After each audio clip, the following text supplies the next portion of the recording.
Good now?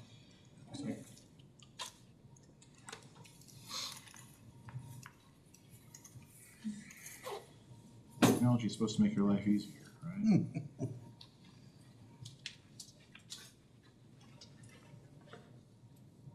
Right, you're good. Thank you, Rice. All right, welcome everyone to the Thursday, November 6th meeting of the Business and Community Affairs Committee. Today we have 3 items on the agenda. The first being a report on special events, attendance, and visitors. And I believe that Mr. Olson and Mr. Shim have a presentation for us, so I'm going to turn it over to you.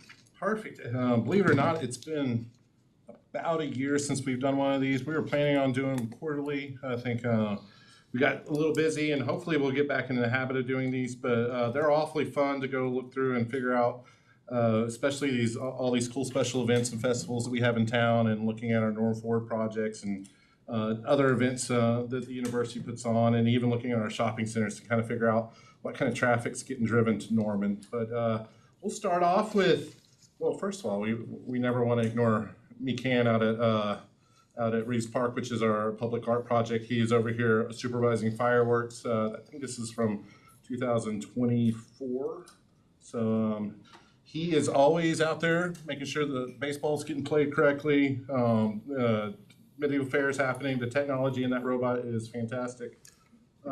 This is kind of a full look over the past year since the last time we did one of these reports, to kind of look who's been in our town and what the average workload is. So you look at that first line, that is going monthly, month by month, about how many unique visitors are coming in town, and they have to be inside the city limits or for so long for them to actually count on that. So you can see that it does tick up in the fall, and that is connected to our football games when we have about 7 football games a year, and that's attached to that. We also have busy months in May, and that's attached to more likely to our graduation at OU. And then you do see a little bit of high ticks up in March and April, and that's our usually our good festival seasons that we have going on. That bottom line over there is what we call our employee line. So that's this an average of people who are coming in and out of Norman on a daily basis or a monthly basis actually to work, and that's just a all-in report when you start looking at those months. Like we said, we haven't done this in about a year, so we went and grabbed information from all of our major festivals that we've had in the past calendar year of 2025. Start out with Medieval Fair, and we'll go in there and even have a graph a little bit later on, but kind of ticking along. We had a little bit of a rainy season in the spring, so that kind of hurt and dampened a little bit of our visitors that came in. But on Friday night, you can see that we had 15 or 10 up to 15,000 on Saturday, 22,000 on Sunday, which is, if I remember right, was our sunniest day. About 48,000 total. You look at Norm Music Festival. I think we also had some rain. We had a large amount of rain that came in the night before, and I think it was on and off throughout that whole weekend, but 53,000 coming through there. Pride Festival that happens out over at Andrews Park. That's a one-dayer. About 4,000 people in and out of Andrews Park during that day. Medieval Fair, I'm so used to saying Medieval Fair, but Mayfair, which has recently popped back up over the past few years in Campus Corner. Around 12,000 people counted through that. Jazz in June, 7,200 people over in Andrews Park. Juneteenth in Reeves Park, we had about 5,200. That also, which is a really high number. We also had, I think it was Game 6 of the NBA Finals that night. So I think that actually kind of might have hurt that number. And then July 4th, one of our bigger numbers in recent memory, almost 17,000 people, and that's just in the park. So if you start looking outside of the outskirts of the park, you start seeing we probably would have captured a lot more. We always have a lot of people setting up in Lloyd Noble, going out even to the Walmart, people parking garages at OU. People have their usual traditions where they set up camp every year for Fourth Fest. And then our most recent one that we just did, unfortunately, weather messed with that one too. Downtown Fest actually happened over at the YFAC, and we had about 2,800 people that ran through that. So just taking a chance to look at these numbers and line graphs that go along. So you start looking at year by year. The purple is the most recent year. Once again, like I said, we had a lot of rain. I remember getting a lot of texts from our festival organizers telling us where all our drainage problems were. When you get a couple of inches of rain, it does help you figure out where the park is holding water. But you can go in here and you see the highest curb was back in 2023. We would probably go look at that and probably attach that to whatever weather we're happening to have that year. Downtown Festival, you look at that. We did that this in, so it did move to the YFAC due to weather, and we did have that peak time right there at around 7 o'clock. The festival did last from 6 to 9. It was pretty cool inside there. It's always interesting to see events and different events that happen in there. They pack that place full of moon bounces, and then when you start talking about the versatility and how awesome it is to have a place like that in a moment's notice where you can shift a very important community event like that, it's a great alternative to always have that in your back pocket. Start talking about shopping districts around Norman. That top line that you see up there, that is the UMP, that always stays very, very high up at the top of those numbers. In fact, it's the most visited shopping center in the Oklahoma City area. A lot of people go through there, don't know how it ends up. You always think, in my mind, I think it would be Penn Square or someplace up in Oklahoma City, but it is UMP that ends up having those people visit that. But then you kind of go look through there and you start looking at all these other colors. Of course, the brown up top is University Town Center, and then you got Sooner Mall, which is your light blue line, if we can find that in there. Downtown Norman is that red line. Of course, we have a lot of events and really great restaurants that help out in downtown. Historical Campus Corner is that teal number, and that's probably coordinated with school. You kind of see the lower dips during the summer when school is out. So it is kind of fun to see where people are going to spend their money in Norman. Always seems like UMP's just hanging out there at the top. These are our numbers. We always take a look at our Norm Forward projects and YFAC. It kind of looks like, I would imagine somebody's heartbeat would look a lot like. But those numbers, when you start seeing them ticking up there, those are our weekend numbers when we have events. Do pretty well consistently scheduling those. We're about ready to head into our tournament season. As soon as fall sports wraps up, you get out of football and you start hitting basketball, and basketball is all the way until the summer, and then it kind of slows down as you closer you get to school. This is a Parks and Rec one that should have been before the other one, so kind of apologize. This one slipped in a little bit there, but this is a graph of all of our major Norm Forward projects, so you can kind of see where the visiting is. Reeves ticks up really high right there around native fair time, and stays pretty consistent all the way through until you get to the hot time of summer. And then Westwood, you always see that spike, of course, around the summertime. Speaking of Westwood, here's our numbers to go along with that. Kind of see there's a few days we go out there and we have around 2,500 to 3,000 people that show up. Those are coordinated. We also had when we talk about wet springs and everything, we had an unbelievable wet summer. When we probably put our totals on it, you can tell that, especially that start of the summer when we are signing up pass holders, that does have a large effect on how many people have signed up. The previous 2 summers, I would say 2025, 2024, we had 7,000 plus. I think we were in the low 6,000s this year, and we do think that was all how wet the summer started out with. You want those hot days because you want people to get out there to the park. Same thing right here. You kind of see those big bleeps you see that going up. Medieval Fair and then July 4th. And then, of course, you, just like any other park, you would see, especially tied to sports, those little smaller dips or weekends when they have baseball tournaments out there. Griffin Park is March 1st. Annual Celtic Cup I have out there is probably one of the biggest youth soccer tournaments in the state. It's I forgot how much they had 250-ish teams that sign up for that every single year. And of course, I think you start seeing these weekend blips again. That's just us having tournaments and regular league play out there at Griffin, and anybody that drives by on a Saturday morning to late afternoon understands what's going on out there at Griffin. And I think that's the Jason and city portion of that, and love to answer any of those questions to go along with that. Can you get that email to us, this presentation? Yes, ma'am. I think we sent that to, sorry, I got it together really, really late, but I got it over to city clerk's office super late. Brenda said she sent it out to you guys. I saw the agenda, I didn't see the packet. It probably came in the last 20, 30 minutes. Gotcha. That's how late we got it. Yeah, I'd like to look into some of those numbers when they're not small. Screen. You can blow it up on your own screen, maybe. Brenda said she sent it. And don't compare my presentation to Dan's. That's not fair. My marketing team made me step my game up.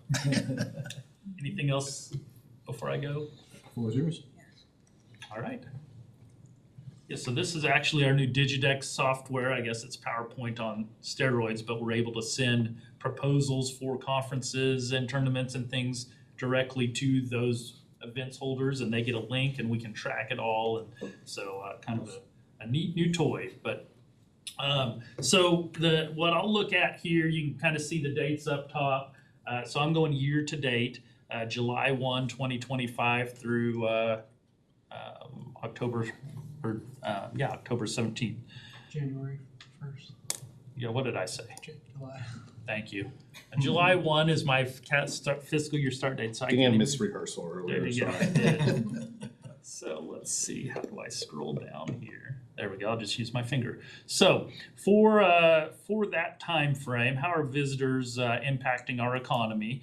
And this software is Zardico. It's tracking cell phones, it's tracking credit card spend. It also tracks actual hotel stays through key data. So it's the credit card swipes. There's also some information we get where it's self-reported by hotels, but we like the actual data a little bit better that comes from this. So you can see here, percent of visitors down slightly the same period last year, but the total visitor spend is the same.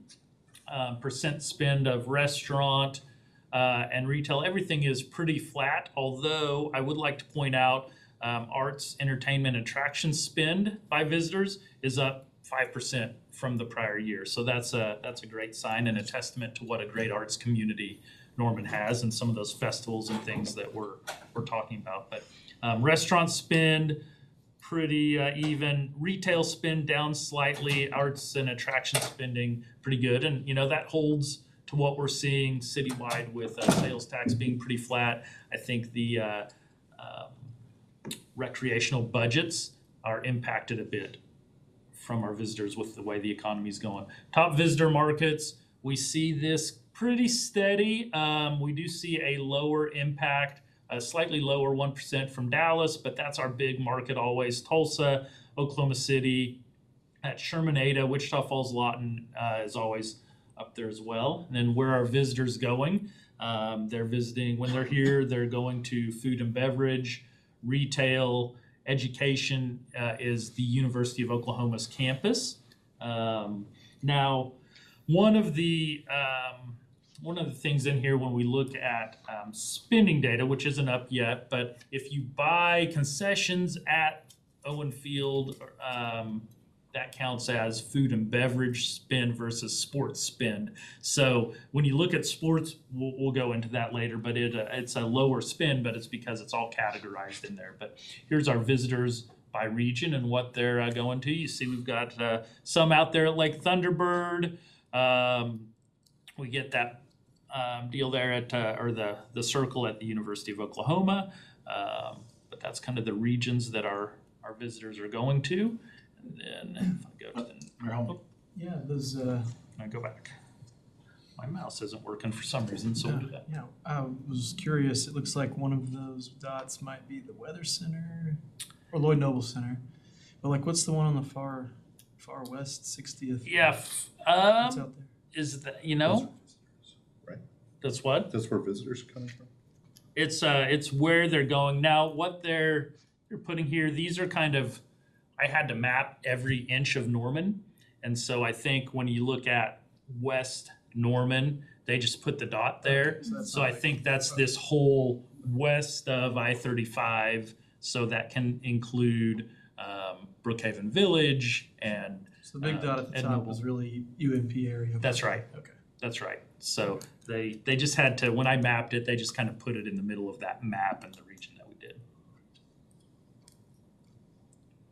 So here, that same time period, we look at occupancy for the year to date, and it's up 6% for the year. So though spending kind of is holding steady, we're getting more people staying in the hotels than we did the prior year. So that's great from our perspective. We like that because that OPM, other people's money for their hotel rooms, creates the guest tax, which funds our arts and our parks, and then our marketing efforts through Visit Norman as well, the Sports Commission. So average daily rate, really flat. RevPAR is that revenue per available room. That's really what the hotels look at. So they like seeing that RevPAR up a bit. And when you talk to Zardico, who creates this, or we get this data from, we are really looking good relative to many of our peer communities. They're all seeing declines or dips. So even holding steady right now is good. And so being up is great. We see demand up 4%, length of stay kind of held steady, booking window, hotel revenue is up, which is good, stay value is up. And then you see here, STVR, short-term vacation rentals, the occupancy was down slightly for those. I don't know if we had fewer on the market, but average daily rate for those was up almost 20%.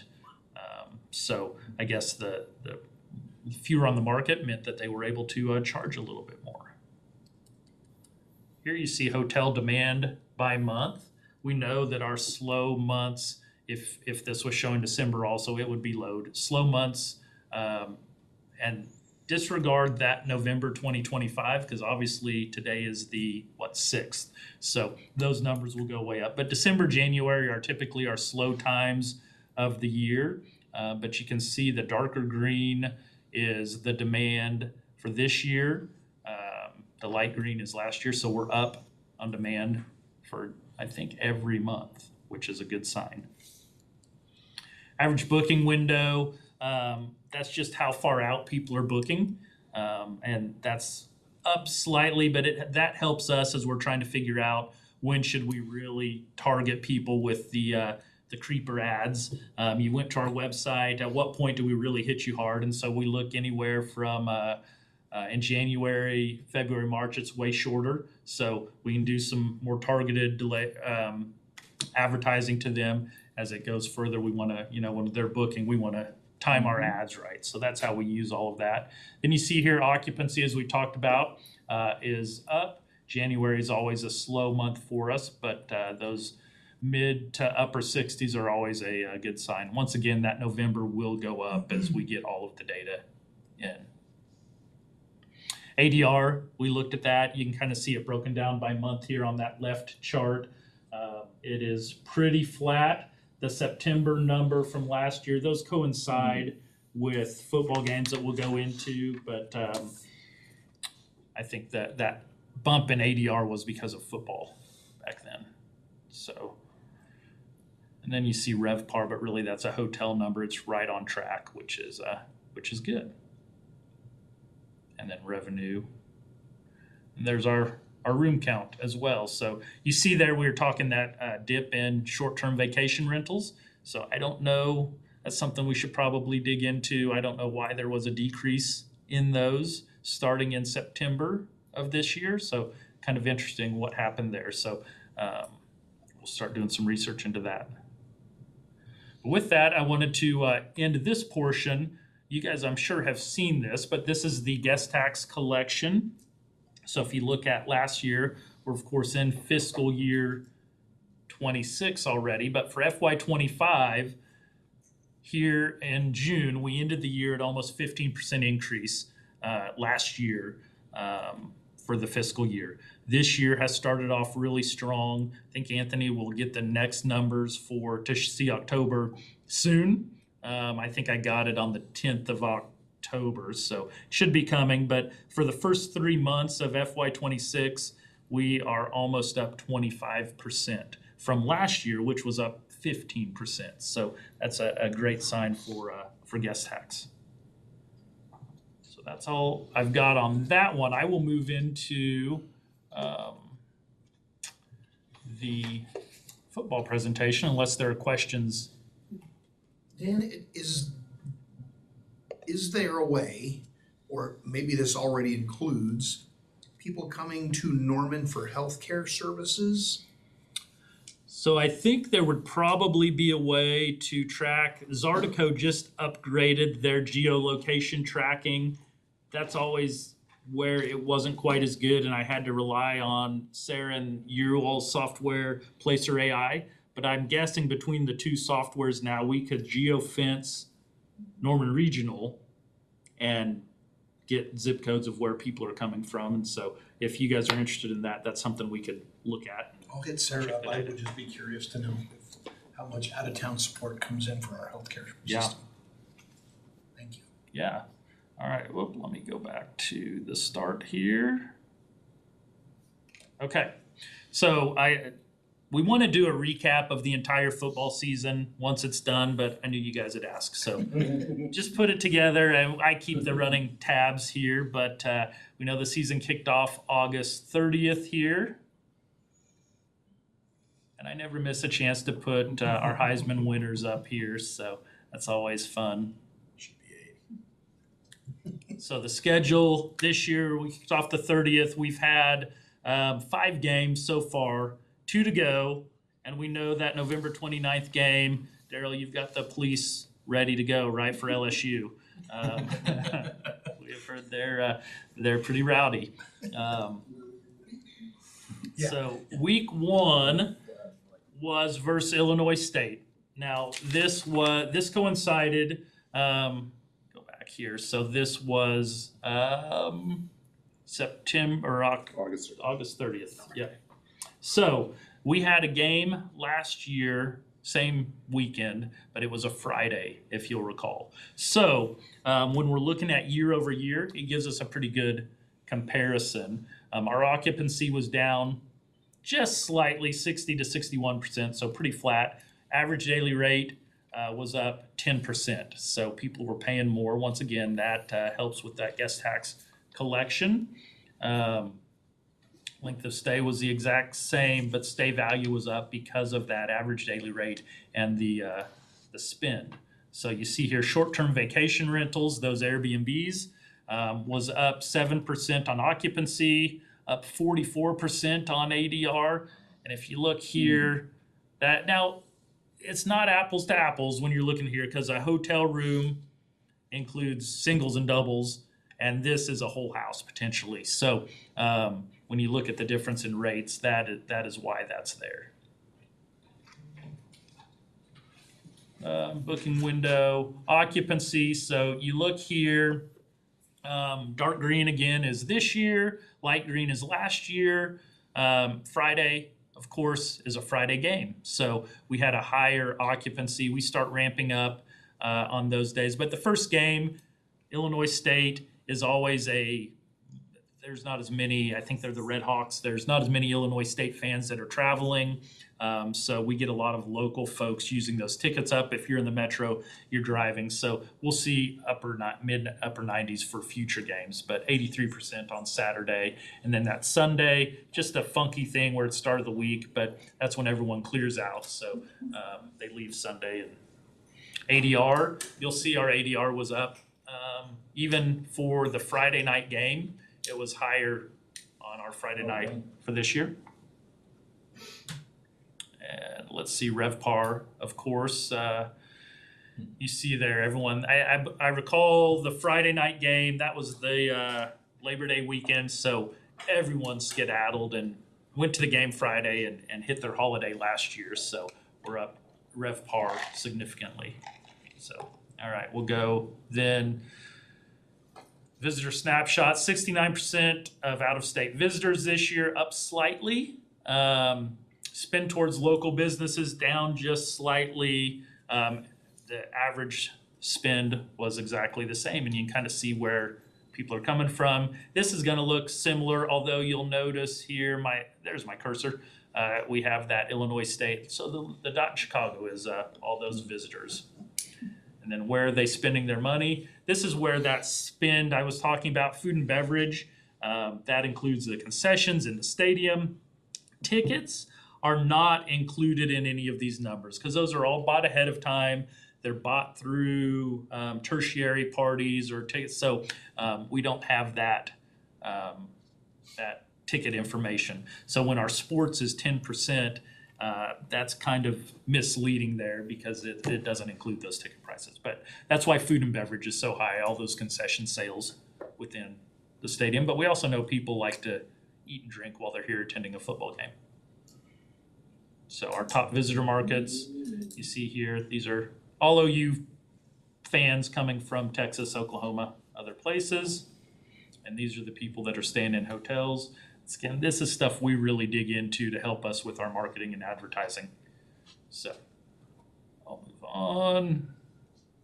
Just the executive pulse, 19% of the people in the destination were visitors. That was down a bit from last year. Visitors are 50 miles or greater, so we have that whole metro area that's here. Spending, though, from visitors was up, which is a good sign. Retail spending was up, restaurant spending was up slightly, arts and entertainment was down. I think that's timing of what events are happening here. So restaurant spend actually is pretty flat. Retail spend down slightly. So and this is some of the same information you were getting before. So we'll move on to week number 2. So this was Michigan, and kind of some of our hotels that we heard from. Tennessee was the high water mark last year. This year, Tennessee or Michigan was higher than that. So this was, let's see, I should have kept that schedule up. Yeah, Jason, pull that up. So we had a September 7th. So this was last year, the Houston game. So we had a home game, still apples to apples with the football game, but not Michigan. So occupancy was 76%. That includes the Sunday where everyone leaves town. Average daily rate up 57% for those 3 nights. RevPAR, of course, was up. Demand up significantly. Length of stay was up. Yeah, thanks. So September 6th, September 7th was the game last year. So these includes that. So, and we knew people would stay longer when they come. Michigan fans are staying longer, and we're seeing that in average length of stay. You see that booking window too. They booked on average 57 days out. Many of them booked way longer than that. So They were all at the standard. yes, there were a was lot at there. the standard. What I was talking with to different people throughout, I get to talk to a lot of the visitors when they're here, and whether it's Michigan fans or Auburn fans, and they all, for first time to Norman for a game, Michigan's never been here. It really helps me focus on and remember what a great community we have. All of you here work at solving the problems that Norman has, and no one likes to, they all like to complain, right? And send, but no one says, hey, you're doing a great job. The Michigan fans, the Auburn fans, they all, to a person, said how welcoming we were, what a great town we had, how clean it is, how pretty it is. And so it really refocuses me and helps me remember, Norman is an amazing place, even though we do have to help work on solving the issues. Every place has them, but man, we've got a great city to live in, and they agreed. So I'll go through these pretty quickly. Occupancy, you see there, we're at 93, 95%. And they hold a few of those rooms back for giving to different people. So we're for all intents and purposes completely full. You see the year prior for Houston, 61% and 88%. So we are we blew that away. And then you see here ADR, that average daily room rate, up significantly there, which we love to see for our arts, parks, and Visit Norman. And the hotels love to see that RevPAR number up. Out-of-state visitors was up slightly. You have all those Texas fans coming, so that's always going to be, even though they're OU fans, similar. But you see here the percent, well, I'll show the percent spend towards local visitors, 55%, that's up 10%. So all those Michigan fans, when they come, they want to experience uniquely Norman things. And then you see there just some different, we have a few dots here that Illinois and Detroit that are a little different than we generally see. And then once again, this will all kind of be the same, so I'll go over it. But food and beverages is always the highest for these football game weekends. 18% in the destination were visitors, but percent of total spending in the destination was up 22% of the total spending was from visitors, up 8% from that prior years. So. All right, week versus Auburn, we had the away game at Temple, and then we had Auburn. So September 28th. This one won't correlate. There was the Tennessee game was September 21st. So average daily rate for Auburn wasn't as high as Michigan. And what was the Tennessee game date or the Auburn date? 20th. Okay, so this does correlate. I'm sorry. So you'll notice here, I was telling you Tennessee was the high water mark. So Auburn did not hit the Tennessee numbers. We were down slightly, and you see 82% for Tennessee. They came early, they stayed late, and that was always great to see. Short-term vacation rental numbers here, once again, not quite as high as Tennessee. But occupancy, I thought everyone would want to come boo Jackson Arnold, but it wasn't quite as, we didn't have that anger maybe towards him that I anticipated. So 86% still really good. And then that ADR 286. You think of a big game in the Big 12, we were lucky to get 199 a night. So we're still getting way more than that in a down week for the SEC. So 65% out-of-state visitors, 59% of visitor spend was towards local businesses. That's always my favorite thing to see. And then not a lot of Auburn fans showing up here. I'll have to ask them why that is. But once again, food and beverage, retail, education is where they're going. That's the campus. So. And I'll go through fast here. Executive Pulse, 23%. Were from out of town. 20% of spending was from visitors. October 4th. This one occupancy was up. October we did not have we didn't have a home game in October last year, so we're up. ADR obviously you see that 136. That's the difference between a football game weekend and not having a football game weekend. Parents' weekend was this weekend. Yeah, this was Kent State. So that's why not an SEC game, but we still we're jam-packed. The other thing I will mention is Visit Norman has been doing a shuttle from downtown to Campus Corner. We attempted that the first weekend for Michigan. We rented carts, but without owning them, and the ones we're renting are not street legal, and so I couldn't get insurance on them. So we paused. And now for Kent State, we picked it back up.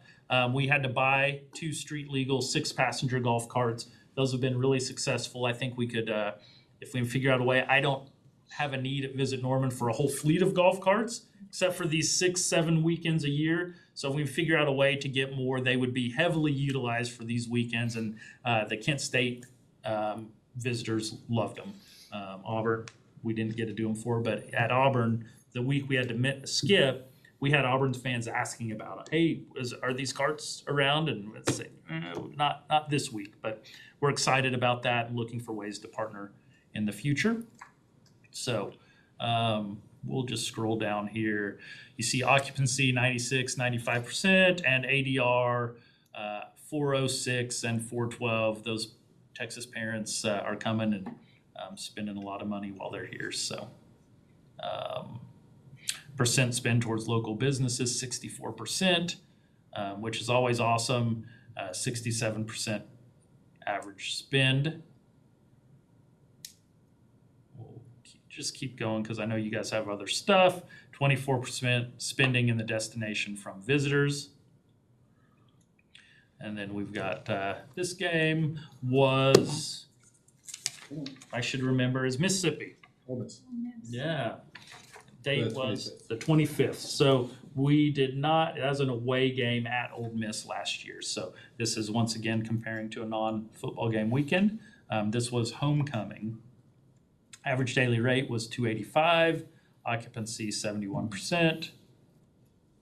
So we'll go down here and look at occupancy 95 and 87% for Friday and Saturday, with 312 and 311 for our ADR, which is really good. Spending here, this didn't populate for me. There was some sort of data cannot be retrieved error. But if we look at this, once again, the same thing. It didn't like that weekend. Maybe it's too soon to get all of that spending data just yet. So anyway, those are that's what I have. Excellent. I mean, it sounds like year over year, we're up, net positive, trending in the right direction. So does anybody have any questions on what we just saw? I'd just like to say that I really love the program and how it does break it down so far for us to be able to see exactly, because everybody always is asking me, where's that SEC money? Yeah. And this makes it easier to show that it's spread out everywhere, little segments and everything. So Yeah. definitely helps. And that is an average, of course, of all our hotels. So when you look at those rates and things, it's our Motel 6 and the Now. So there's so that gets us the middle range and gives us a good idea. But All right. Oh, Mayor Holman. I was just gonna add that after the Michigan game, I got a call from a doctor in Houston who's a Michigan fan and came to Norman for the game and just said how much a wonderful time that his family had in Norman and at the game, and how they went downtown, they went to Campus Corner, thought it was all real exciting, that they really enjoyed their stay in Norman that weekend, and they looked forward to coming back, even without a football game. So that's great. Two ladies from Michigan, as I chatted with them, they're leaving Scratch, and I said, welcome. And they said, everybody has been so nice and gracious. We just have had such a great time. It's we can't guarantee you're going to get the same reception in Ann Arbor next year. So we'll see. But that Ann Arbor is one of the communities we use as a peer-to-peer university town near Detroit, kind of like we're near OKC. So, and I would also like to give a shout out to Mayor Holman. He did drive one of the golf carts for a Friday evening. We drove them Friday and Saturday night. So it was rainy, and he was out there driving visitors around. So I did hear some students that were going, and their two carts happened to be right next to each other, and they knew the mayor was driving one. They go, "Oh, that's the mayor. We're going to get in that one." So, Mayor of the people over there. So, Councilmember Grant. I was just gonna say, I think last time we did talk about how much hotel overflow was going to maybe OKC. Did you ever get an idea? yeah, I don't have their specific numbers, but I do know their occupancy, and we have it from last year, and I'll be able to get that in a chart for you at the end of football season. Last year, we saw their occupancy was up significantly on all of those home game weekends for us. And they're not only attributed to football, they have other events going on, but football is a huge driver for the entire metro area in their hotels. We have 3,000 There are 83,000 plus in the stadium, so it fills the entire metro. How many hotel rooms are in Oklahoma City? I want to say it's close to 16,000, but I would need to look at the most recent number on that. So to kind of expand on your question, we were able to get some of that data from Oklahoma City equivalent of Norman, Visit Norman. And on the weekend of the Tennessee game, which was the banner for us, for Norman, It's from the September previous- 21st. From the previous year where they didn't have a football game that weekend, they had a 40% increase in stays for how many rooms? Like 16,000. So 40% of 16,000 is, yeah, it's a lot of And there people. was nothing else going on that weekend in OKC. I mean, there There's is always or there things going isn't, on. but it was compared to a previous weekend or a Same weekend time. year before where there wasn't a game in Norman.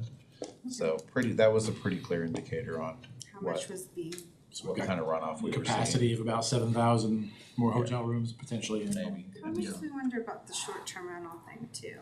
Yeah, we'll ask, we'll contact our vendor that helps us track all those and see if they've got any insight as to why our number in those Decreased. rentals decreased. That's- Yeah, because that's not the complaints I get. I'm like, definitely people are partying. All right, excellent. Well, if there's no more questions on that, we're gonna move on to our next item. Thank you, guys. At staff's request, we're gonna bump item 3 up to the second slot. So the next item is a discussion regarding the use of blue safety lights and weather stations in city parks. Mr. Wade, Don't welcome. blame me. All right, so this one will be pretty quick because these are very simple machines, but this is the Case Blue Light Emergency Tower. There's a full diagram of it on the side. It's very simple. Like I said, it's got a solar panel option that goes on the top. The blue light, which is kind of your indicator for being able to find it after dark at night if you needed to. A couple of light bars that help illuminate it after dark. And then you can see the cell tower on top, and then down on the faceplate, which is the silver kind of metallic piece at the bottom. There are a couple of options for those. There comes with a camera option, there's a speaker, there's a 1 or 2 button option for police or fire, or both. For us, we opted to do the 1 button. It goes straight to emergency dispatch at PD.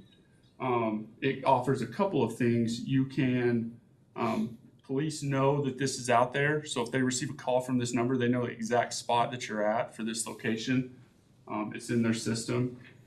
You can see on the newer models now, it does have an option for a wireless mass notification. They did not have that option at the time, so we don't have that.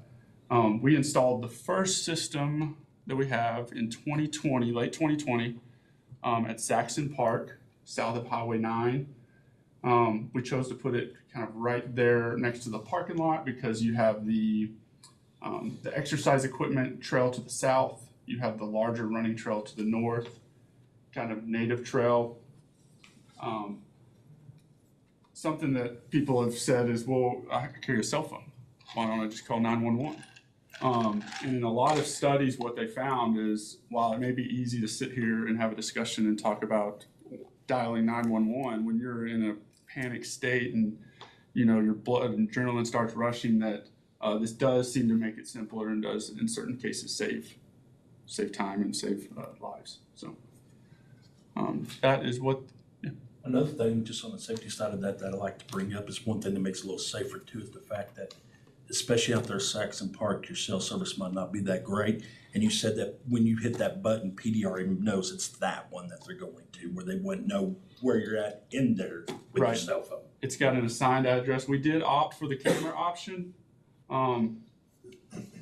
Sometimes people just like to push buttons when they're on stuff. So we thought that if we had a camera option, that would also kind of deter just false alarms, and that way we could kind of get rid of some of that. So that,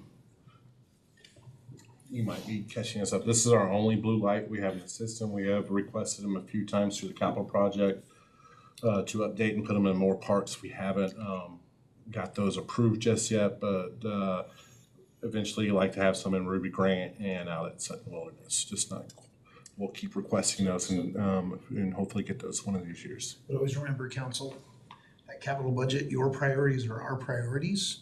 So depending on your temperature and desire for more of those, they work their way up on the priority list when we bring you a proposed budget. Councilmember Grant. I was curious, how many times has it been used since it's been out there?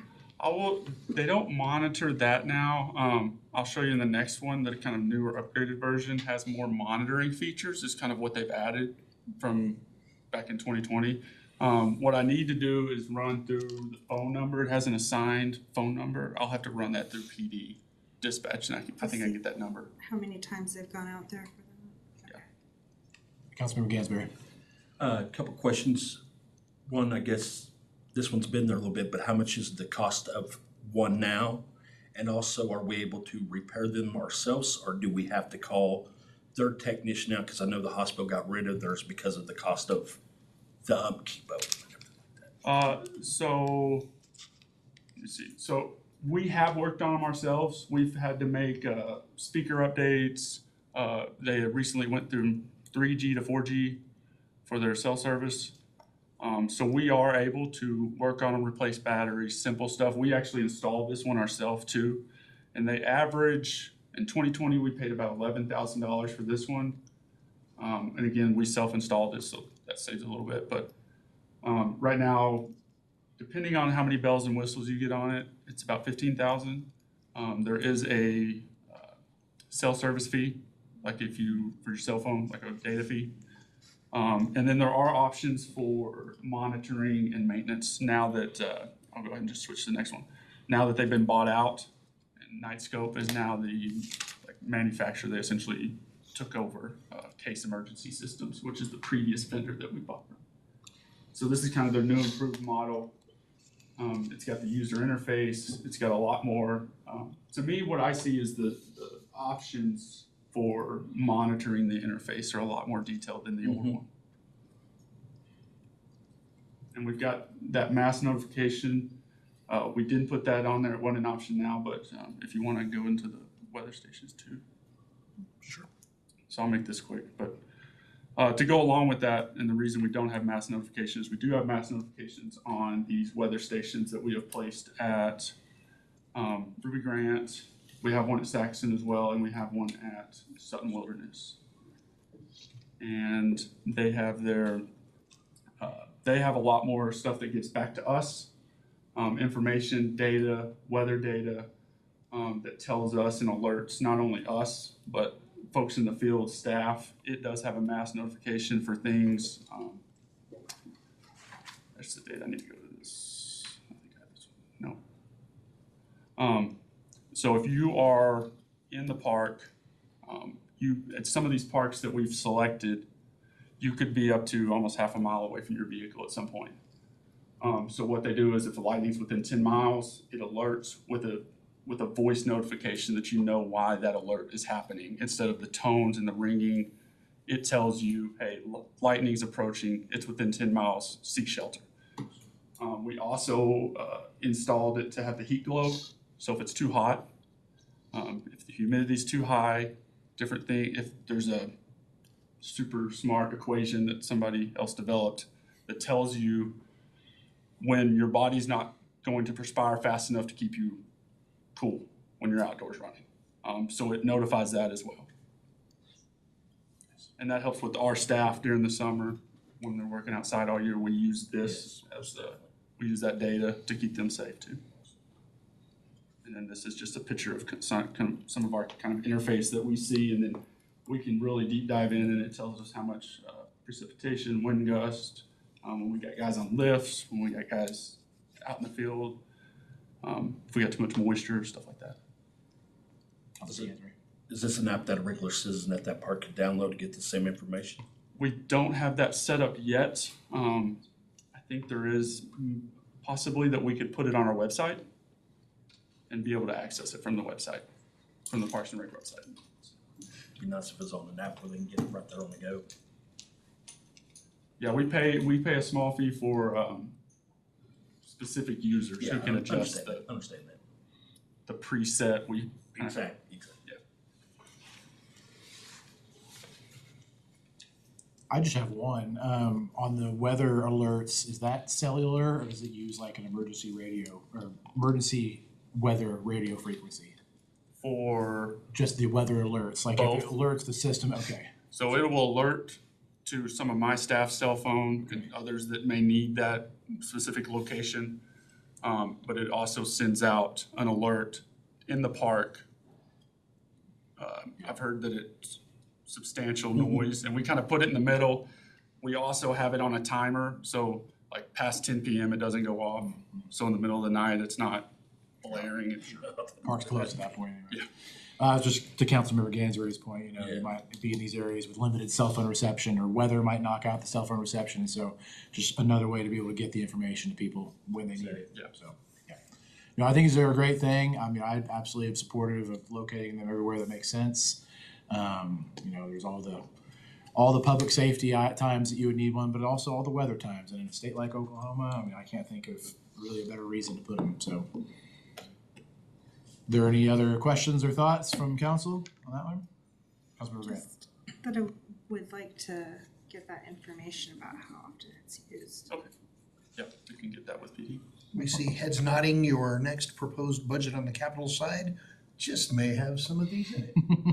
Excellent. I appreciate you guys. Thank you very much. All right, item number 2 that is now number 3 is discussion regarding the process to include Campus Corner and the Center City Tax Increment Finance District. Ms. Walker, I believe we have a presentation from you, so welcome.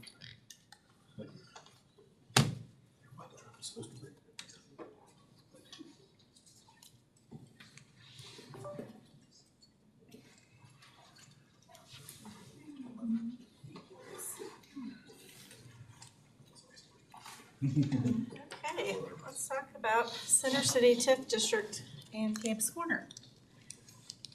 I want to start just a little bit with the form-based code, just because they are so tied together. The form-based code was adopted in 2017, and the Campus Corner area was not included. And so the language that we hear a lot about, we need this adequately sized parking structure, is actually in the form-based code, not in the project plan. And it basically says the exclusion of this commercial area will be evaluated by city council with input from stakeholders at such time that an adequately sized parking structure that is open to the public is completed or an appropriate funding mechanism is approved.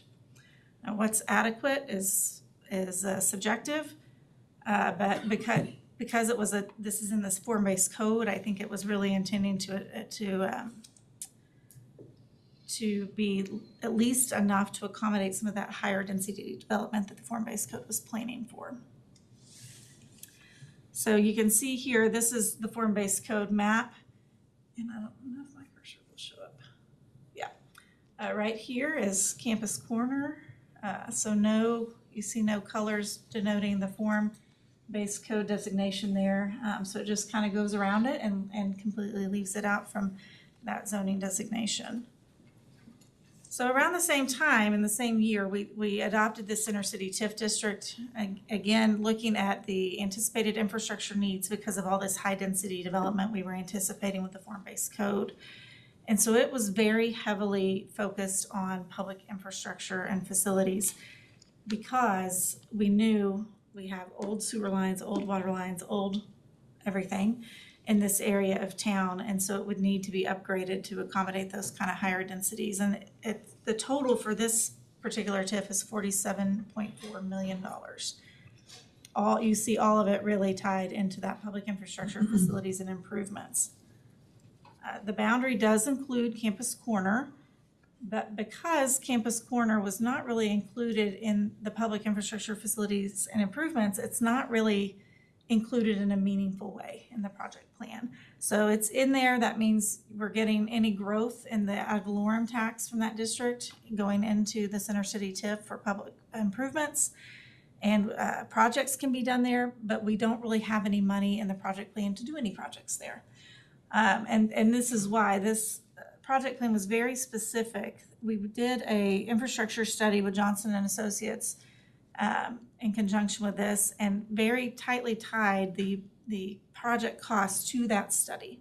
So that study anticipated the sewer lines, water lines, storm sewer, those kind of things that I was talking about earlier, all to be public improvements, so publicly owned. And it says that those are authorized project costs. Nothing about parking or garages. It did include on-street parking, of course, with the street improvements, but some of the things that we've talked about and what the Center City Form-Based Code talked about, the parking structure, is not included in that plan. In fact, when you look at the map for that plan, Center City's just grayed out. There's nothing. So this is why we're here today, because we think maybe it's time to address this problem. I know there's been some interest from council. I think it came up at your retreat this summer. So how do we fix this? Although it's included in the project area in the increment district, what can we do to meaningfully include it in this project cost? And so I think we have to figure out what project costs we're looking at. If it's a parking garage, what dollar figure is that going to be? What's that need? And can it be accommodated within the existing project cost budget? Or do we need to go ahead and amend that dollar amount cap and amend that language about public infrastructure facilities and improvements to accommodate a parking garage? Real quick, Councilmember Grant.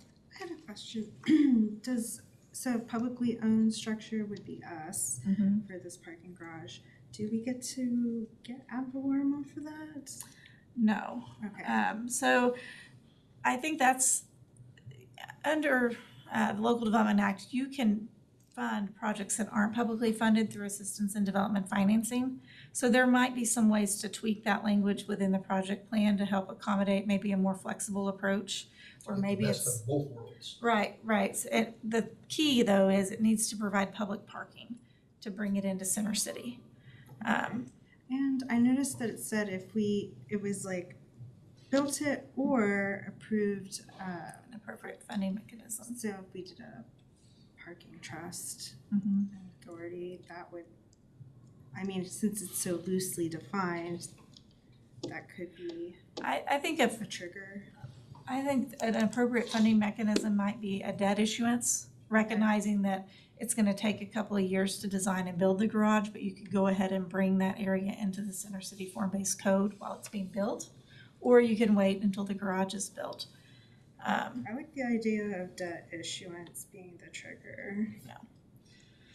And we believe we'll have your parking trust document for you at the November council meeting. That is ready to go. So you can make amendments to project plans under the Local Development Act. Whether the process you use depends on whether or not they're major or minor amendments. An amendment is minor if it doesn't change the character or purpose of the plan, does not add more than 5% to the area, that's not an issue, or does not add more than 5% to the public costs of the plan. So 5% is just $2.37 million, so we're probably looking at a need higher than that if we're adding to the dollar figure. And because of that explicit tie of the existing project plan to that Johnson analysis, there could be an argument that we're really expanding on the character or purpose of the plan. So we probably would want to go the major amendment route just to make sure we're following the process and we don't get hung up with some challenge there. The difference is a minor amendment is an easy, relatively easy ordinance amendment that goes to council. A major amendment, you appoint the statutory review committee, they look at this proposal, make a recommendation, then it goes to planning commission and then to city council, and we have a couple of public hearings. But that would be the way to insulate yourselves against a challenge of major versus minor. So I think that's my last slide. Councilmember Hinkle was up first. Yeah, so if we do end up doing a public trust for parking and transportation and that funds this, then effectively we could just pause on doing any amendments whatsoever, right? Yeah, that doesn't have a funding source that's sufficient, I don't think. I think what we're thinking is to fund the parking garage, you'll at least need TIF dollars to serve as a backstop for that financing. And, Your Honor, the opportunity, details to be worked out if there is TIF revenue in support of developer assistance and financing. There's still the need to administer the public parking component.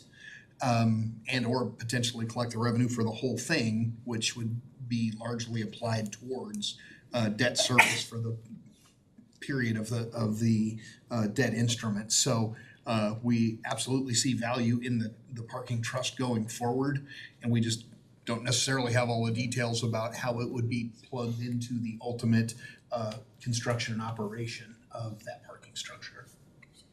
Councilmember Grant. Two things. So do the property owners have to be willing to be a part of if we make it a major amendment, or they It's engaged? already in the increment district and the project area, so it's really just the dollar figure. Okay, so they'll probably, I would imagine they would be fine with what we're talking about. And then the cost estimate, what is the process for that and how long could it take to get that number? We know from talking with people who've been building parking garages and just kind of researching what those costs look like across the country. There's a range of costs you'll see from $25,000 to $35,000 per space. So I think it's more a matter of identifying the number of spaces and developing maybe the higher end of that estimate just to make sure we're covered, plus an appropriate design cost. It would be like acquisition of land and then figuring out how much parking actually could fit there. Is that like 6 months away or? I think that part could probably, the acquisition of land might take a while if you don't have willing sellers, but we could certainly get estimates on those parcels, and we could, Gauge willingness of the owners to part with them. yeah, and we could develop probably a very conservative estimate for construction of the garage and then develop a design fee based off of a percentage of that. We could get a decent estimate, or ballpark at least. Do you have something? Just the concept of what is possible in terms of what would fit, depending on the configuration and the ability to assemble a couple of additional parcels. But right now, what may park 87 vehicles could park upwards of 500 vehicles in the same footprint. If we're able to add a couple of additional pieces and then go up 5 floors. Yeah, that was my next question. 5 or 6 stories? Thinking 5, but the ultimate design may help dictate, it may be 5.5 with additional uses on top. Council may decide we want to see more active street frontage, so it may get taller, but you're picking up retail opportunities on the ground floor. And we may want to look at how Center City, if the intent is to bring that into the form-based code along with Campus Corner, how does that impact how it should be designed? I think that's it for me. Mayor Holman. So my intent is not to really add new projects in Campus Corner. There may be some, and maybe the parking garage is one of them. But the Campus Corner TIF from 15 years ago redid the sidewalks and curb and gutter and repaved and put new lights in and put new parking meters in on Asp and White and Buchanan. Boyd Street frontage was not updated, and University was not updated. And when you go on Asp north of White Street, it was not updated. But the core part of Campus Corner 15 years ago got new sidewalks, new lights, and then we replaced the lights again like 3 years ago. Not the poles, but the actual fixtures. And then we got rid of all the parking meters. There used to be one in front of every parking spot. Got rid of all those, consolidated them into a couple on each block. And so I don't know that we really have a bunch of new projects, maybe a few, but new projects to add for Campus Corner to be in the Center City TIF. For me, it's mainly about getting Campus Corner into the form-based code area so that if redevelopment happens, it's done under an urban and not the old 1950s zoning. Valare was developed by Wright next to the deli, 5 stories tall. That was developed by Wright 10 years ago, and it was built in an urban footprint. It didn't have any parking requirement. It could have been, there was no height limit, so it could have been as tall as Pete Wilson wanted to make it. And so that one worked out pretty good, and I think overall it looks good, but I would hate to see something get redeveloped and it be redeveloped in a suburban form because it's not in the form-based code area. And maybe the form-based code part that's for Campus Corner, just like the other areas of the Center City area, have different color codes, and that means different things as far as setbacks or height limits or whatever. And Campus Corner probably needs its own specific form-based code. But that's been my main motivation for getting Campus Corner into the center city is we're 8 years in. There could be, there's been talk of redevelopment, there could be redevelopment on Campus Corner. And I think it should keep, that redevelopment should keep with the urban form that Campus Corner currently and has historically had. And what really got it started was when we built that new parking lot. I kind of made the argument that we built an 87 spot parking lot, and it's not being fully used, so it seems like it's adequate to address parking needs on Campus Corner because it's not being fully used on a daily basis. And maybe that'll change when we lower the price of it to 50 cents if we do that. But I feel like we built a parking lot that has almost 100 spots in it. It's one block from the main commercial part of Campus Corner. So that's kind of where I wanted to get the conversation going was staff informed us that that parking lot probably doesn't meet the definition. As I said, it's pretty subjective. Yeah. I mean, if you think to the future of how it could redevelop and how the area around it, even north of it, is redeveloping, that maybe there's a higher need. Yeah, and I currently wasn't exists. sure, I wasn't 100% sure if Campus Corner was contributing to the TIF because it was drawn out. So I also wanted to make sure that I didn't want to keep waiting until we're halfway done with the TIF to get Campus Corner into it and start getting increment from it, especially if there is redevelopment. And so, that's my main motivation is, again, I think there could be I think the frontage on Boyd needs to be redone.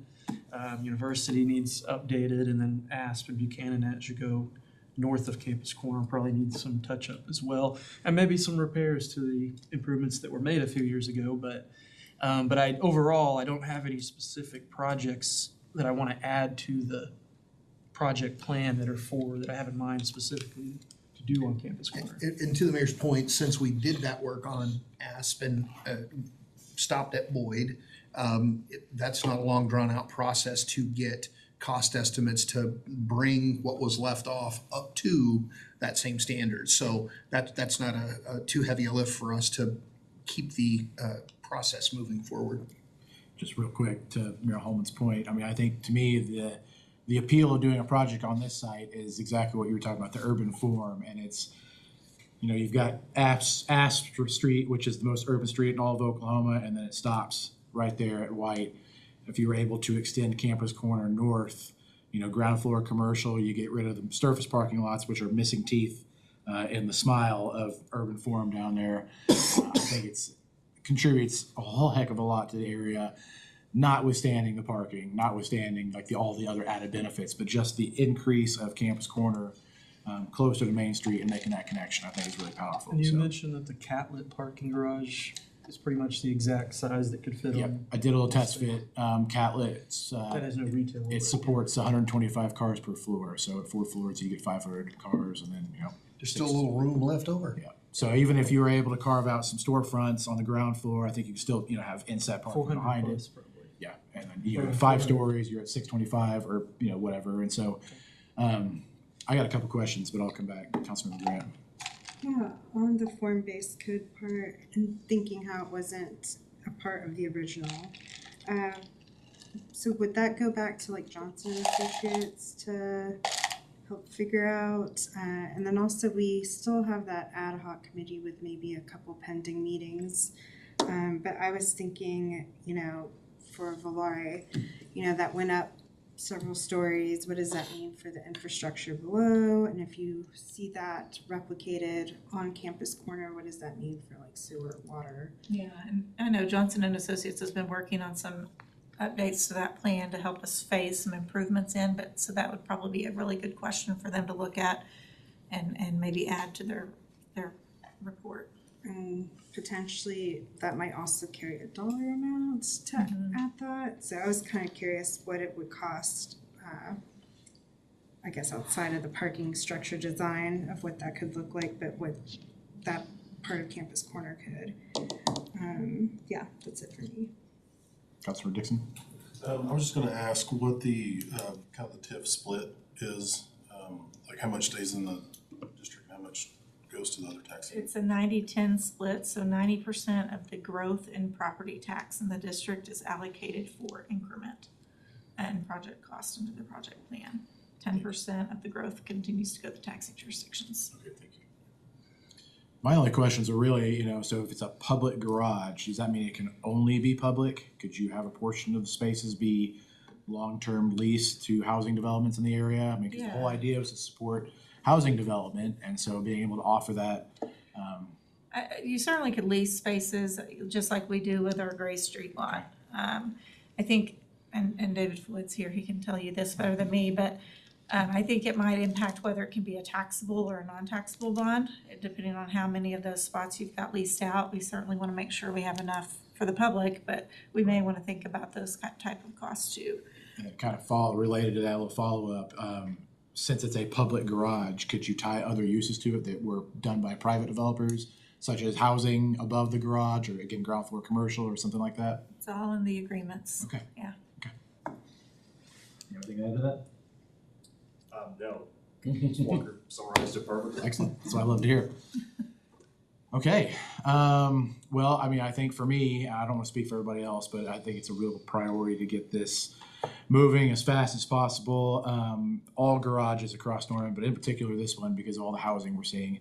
I know there's a lot of pent-up demand for housing projects that want to get off the ground, but can't because of the parking requirement. I mean, it's either we develop these sites for housing or we turn them into parking lots. And so consolidating all the parking into one structure makes a whole heck of a lot of sense to me, and I would throw all my support behind it, 100%. So. And to mention that, I mean, primary, the motivation for this caveat was about, I mentioned it before, so sorry if I'm repeating, but that the proposal was to limit height on Campus Corner of new buildings. And like I mentioned about Volare, there's no height limit. They could build as tall as they want. And so in exchange for taking away a right that property owners currently have to build as tall as they want, the exchange was, we'll provide a parking structure for Campus Corner if you agree to give up your height, unlimited height. I personally didn't really agree with that. I like for the market to decide the height of buildings. Now, if it's the residential neighborhood and you don't want a 10-story, 5-story building next to it, that's understandable to regulate that when it comes to height. But like where Volare is, if Volare was 10 stories, what would that matter? That's what I feel about this side as well. And the building that's next to the deli that's on the corner, it's 2 stories. Well, what if it was 5 or 6 or 7 or 8? So other discussion, but if that's a sticking point too, I'm not real interested in a height limit in the middle of Campus Corner. And that being the reason why we made this deal to begin with back then. I agree with that. Ms. Walker, would that be an amendment that we could include in this process for council's I consideration? think that would be an amendment to the form-based code, which would need an amendment anyway to incorporate Campus Corner and identify what color, what form gets assigned to that. So, yeah. I think- And is there any benefit to redoing the entire plan and starting the clock over, the 25-year clock? I mean, it definitely gives you more time to finance things. If you wanted to just draw, the area around Campus Corner and create a new TIF, you could certainly do that. A new 25-year too. And that would start the clock. I just thinking, you said 8 years into it, and so parking garage getting built, we're now probably 11 years into it. We've eaten up half the clock on the 25 years, and so doesn't just make more financial sense to restack the deck and make sure that we're capturing all the potential increment.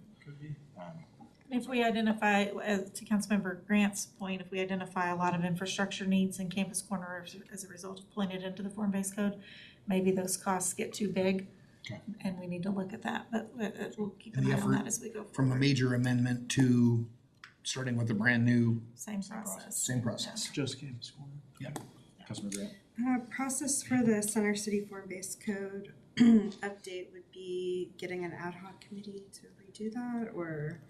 That's, I think how we've done amendments in the past is use a committee to kind of work through those things and identify amendments. We haven't had wholesale amendments like this, as far as really assigning what kind of form is applicable to an area. We used a consultant in the plan to begin with. We could re-engage the consultant, or we could try that through the committee process. That would be one that seems like it should happen sooner on the front end of things. So I would be interested in bringing whatever we need to do next on that front forward. Maybe another BACA or wherever it makes sense to put that. But yeah, I would like to get the process on what it would look like to bring that into the form-based code. Your committee in that particular effort may have a makeup that is a little more heavily weighted on those property owners in the newly affected area, and they may share the sentiments that the mayor put on the table for us. All right, well, I don't see any other hands raised, so if there's nothing else, this meeting is adjourned.